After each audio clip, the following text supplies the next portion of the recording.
Steve Irwin. Steve Irwin is an iconic Australian hero. If you don't know who he is, well then how are you even living in this country? He's a croc hunting reptile warrior. Alright, let me tell you a bit about him. Steve has always had a passion for wildlife, especially reptiles.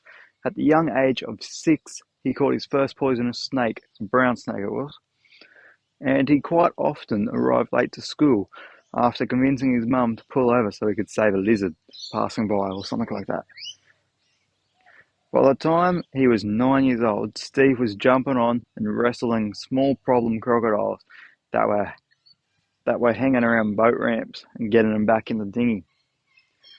The wildlife park was named Queensland Reptile and Fauna Park in 1980, the place Steve loved the most and called home. He spent countless hours caring for this wildlife and maintaining the grounds with his best friend Wes Mannion. Steve spent months living in the remote regions of far north Queensland, catching problem crocodiles for the government as he loved these reptiles.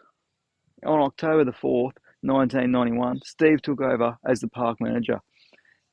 Terry Rains, a passing tourist, was introduced to him 2 days later.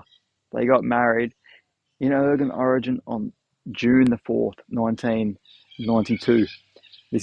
She is now known as Terry Irwin. He eventually developed reputation as the best croc catcher in Australia. Steve Irwin used the camera to record some of his adventures along the way.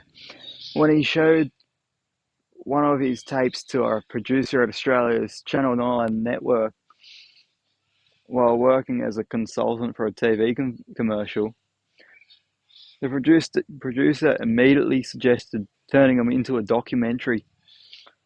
The outcome was The Crocodile Hunter, a 10-hour program that premieres in Australia in 1992. Following its immediate success, Irwin appeared in more documentaries and eventually a regular series that took him on journeys both with and outside of Australia. The Discovery Channel network in the United States aired the show in 1996. His death was streamed over 100 different nations. Steve Irwin died by approaching a short-tailed stingray with a span of about 2 meters. He approached from behind him while swimming in chest-deep water to get footage of it swimming away, and then it struck him in the chest with its barb. He initially thought it only punctured his lung, but the stingray went straight into his heart, causing him to bleed to death.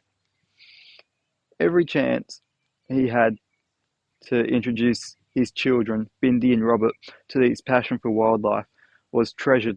He taught them the importance of showing kindness to all living things. He was extremely proud of his kids and frequently expressing that if he was to be remembered for anything, it would be for being a good father. Steve Irwin is a true Australian hero.